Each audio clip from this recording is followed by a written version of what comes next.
Hello and welcome to week 10 of the advanced full distance training plan from Scientific Triathlon.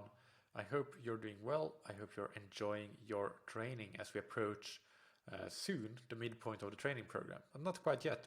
We have this week to go and next week, and then we will have passed through half of the program. This week, volume is up at 18 hours, which is the same as it was last week. The range is from 15 hours 30, depending on whether if you shorten workouts and remove optional workouts, up to as much as 19 hours 50 on the very high end. And the week is the second week of our strength and stamina block.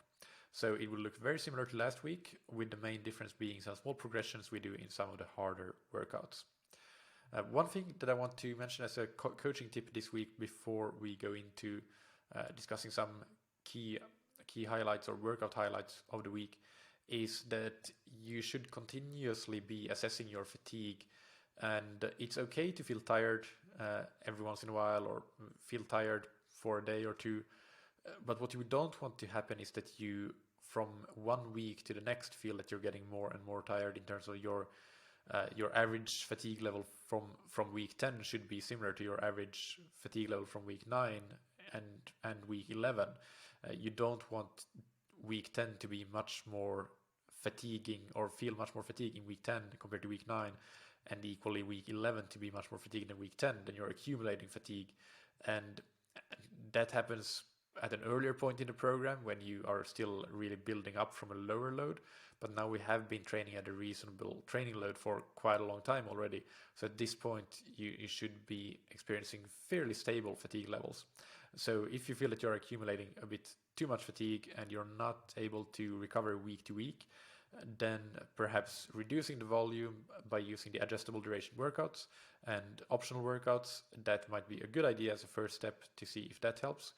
And if you still experience issues, then make sure as well that you are always practicing good intensity control and not doing things harder than prescribed, as we have discussed many times before.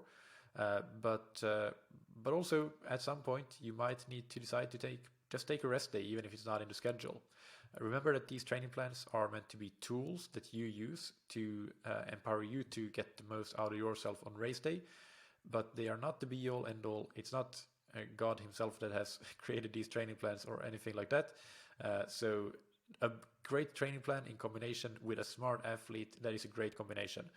But that also basically requires you to have the flexible approach that you are the boss at the end of the day. You are the boss about giving yourself the day off if need be, and changing things and not being a slave to the program. All right. A couple of other things that I want to mention as reminders. Do always remember to do the strength and conditioning work. It's something that some athletes don't tend to like so much and tend to skip. Don't do that. These are critical for you staying injury free, but also for performance, because they really help you activate some key movers that will help you run and bike and swim better.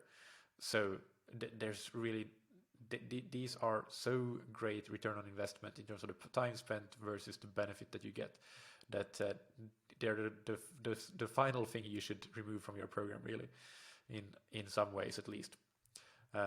And then the final thing that I want to mention on that note, two more things. Also, hill sprints and strides are another thing that athletes sometimes tend to skip or forget, and that is another aspect where you can gain huge performance benefits in the short term and in the long term, just simply becoming a better athlete by consistently doing this kind of quality work. So do not forget them, do not skip them, do them every single week as prescribed. And the same goes for sprints in the pool and on the bike. All these sort of neuromuscular work serves the same purpose of neuromuscular development, biomechanical development, and so on. And then the final point here before we go into the workout highlights is remember the additional potential swim volume that you can add every week. We have 15 minutes or so, 800 meters or yards that you can add to your set. And usually that includes some quality, like here, some threshold swimming and some really fast 50s. So this will be beneficial if you are somebody who's keen on improving as a swimmer. Now let's look at some workout highlights. The threshold swim, again, in triathlon swimming, pacing is so critical. When you're swimming in the open water in a race, surrounded by other people, this is not the same as a pool where you can maybe use a tempo trainer and get an exact pacing. You need to have a great pace awareness to be a great triathlon swimmer. So it's something that we need to practice in training, and this is a great example of that, just like last week was. Basically, you're asked to start at an RPE of 7 to 8 out of 10, so a threshold effort. You should feel that you can hold that intensity, that speed for a reasonably long time, but go any harder than that, and you can only hold it for a very short time. That's the definition of threshold. And then you rest. By the way, the rests here are based on what you feel is the best for you. If you feel that you manage to recover in 30 seconds and just about can go again, then do so.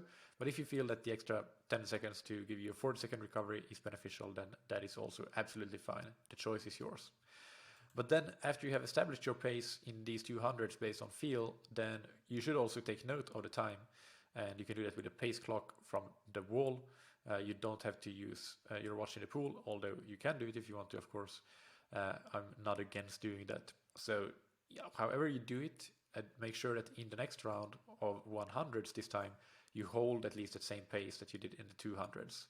And then the same when you get to the 50s here at the end, hold or increase the pace from that round of 100s.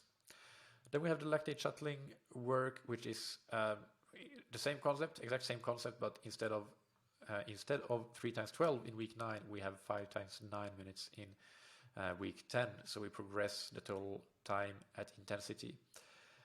The hill reps workout stays the same. Remember, we discussed that a bit. It's a flexible workout.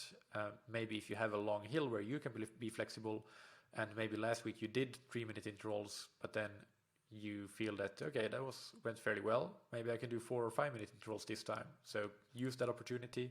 Don't become a slave to the workout details here. This is just to serve as an example. The key thing here is to get that 30 minutes of uphill running at zone 3 or a low zone 4, whether you based on power or RPE or heart rate or a combination probably being the best. Then the next part I want to discuss is the weekend. And the weekend is very similar. The strength endurance ride is the same. The brick is the same, and the hill endurance run is a little bit longer, and you also have a longer fast finish with 20 minutes at threshold effort instead of 15 minutes at threshold effort last week, but pretty similar. The main thing that I want to discuss around the weekend is to use your experience and knowledge gained from how you did last weekend to maximize what you can get out of this weekend. For example, let's say I'm an athlete and I'm new to this plan, and I'm going into week 9 and doing this strength endurance workout for the first time. As I'm a smart athlete, I might choose to go a bit on the lower end of the power range because I don't know exactly how you'll feel doing this workout, as I haven't done it before. And then I get through it and I felt, okay, that wasn't too bad. I could do that, and I had a little bit left in the tank. So maybe next weekend, what I choose to do is to go at the mid range or even the high end based on how I felt last weekend of this workout, because I know that I can do it now as I have had the experience from last weekend. And that's why, or one of the reasons that it's so great to be repeating workouts week to week and repeating a very similar structure of training week to week to week to benefit from that accumulated knowledge and experience. So use whatever you learned in terms of how you performed, what you think you can do, where you think you can maybe go a bit harder or a bit faster, or if you should go slower, maybe you paced it completely incorrectly and you bonked, or you didn't drink or eat, or whatever it was. Use that knowledge and make sure that this weekend becomes a really good quality weekend of training.